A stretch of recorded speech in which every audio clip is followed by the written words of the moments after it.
সুপ্রভাত। আবার চলে এলাম সকলের সামনে আমাদের রান্নাঘরে। আজকে আমি তৈরি করে দেখাবো চিকেন মোমো। কিন্তু চিকেন মোমো করার মেকারটা আমার নেই, কিন্তু আমি একদম ঘরোয়া পদ্ধতিতে তৈরি করে আমি দেখাবো। এটি তৈরি করতে লাগবে চিকেন, ময়দা, পেঁয়াজ, আদা, রসুন, কাঁচা লঙ্কা, ধনেপাতা আর গাজর গ্রেট করে নিয়েছি সব, আর ওগুলো সবই কুচিয়ে নিয়েছি। আর লাগবে এদিকে টমেটো, রসুন, শুকনো লঙ্কা, নুন, কাশ্মীরি লঙ্কার গুঁড়ো, গোলমরিচের গুঁড়ো, সোয়া সস। এবার চিকেনগুলোকে আমি মিক্সির বাটিতে পেস্ট করে নেব। কিছুটা চিকেন রেখে দেবো স্যুপ করার জন্য। এবার বাকি চিকেনটা আমি ভালো করে মিক্সিতে একদম পেস্ট করে নেব।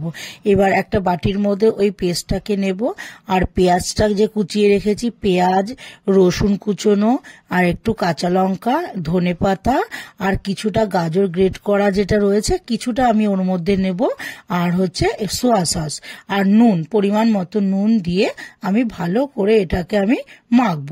আর গোলমরিচের গুঁড়ো দিয়ে ভালো করে মেখে নিয়ে আমি কিছুক্ষণ এটাকে রেখে দেব। এবার এটা রেখে দেব, ততক্ষণে আমি মিক্সির বাটির মধ্যে আমি যে চাটনি করব সেই টমেটো, রসুন আর শুকনো লঙ্কাটাকেও ভালো করে একদম পেস্ট করে নেব।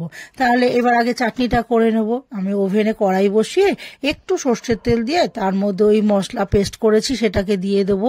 দিয়ে ওর মধ্যে কাশ্মীরি লঙ্কার গুঁড়ো আর একটু পরিমাণ মতো নুন আর একটু স্বাদের জন্য 2-4টে আমি একটু চিনির দানা দেবো। দিয়ে এটা ভালো করে নাড়িয়ে চাড়িয়ে একদম যখন শুকনো হয়ে আসবে তখন আমি চাটনিটাকে নামিয়ে রাখবো। তারপর আমি স্যুপটাকেও রেডি করে নেব।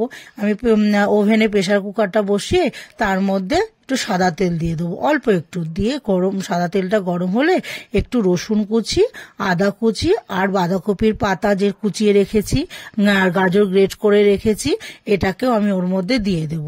দিয়ে এবার নাড়াচাড়া করে চিকেনের টুকরোগুলোকেও দিয়ে দেবো।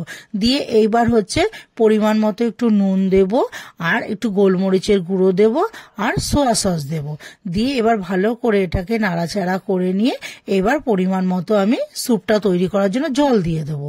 এবার যতটা জল দরকার অতটুকু স্যুপের মধ্যে এবার এই জলটাকে দিয়ে আমি একটু প্রেসার কুকারটা ঢাকা দিয়ে নেব।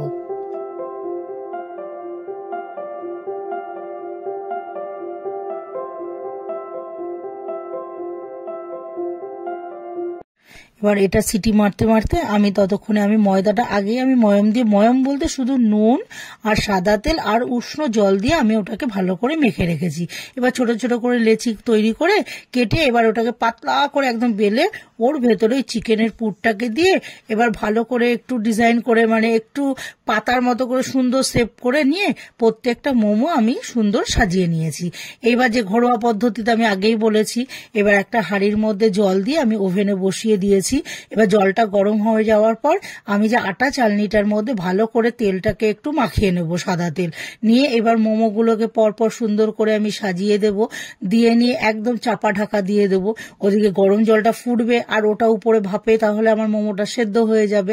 এবার কিছুক্ষণ পর বলতে আমি মোটামুটি ওটা 15-20 মিনিট ফোটানোর পর তখন আমি একটু চামচ দিয়ে দেখে নিলাম যে হ্যাঁ মোমোটা সেদ্ধ হয়ে গেছে। তাহলে আমার মোমোটা তৈরি হয়ে গেল। তাহলেই আপনাদের কাছে আমার চিকেন মোমো একদম রেডি করে দিলাম। এই রান্নাটি যদি ভালো লেগে থাকে তাহলে লাইক করবেন, কমেন্ট করে জানাবেন, শেয়ার করবেন, অবশ্যই সাবস্ক্রাইব করবেন। ধন্যবাদ।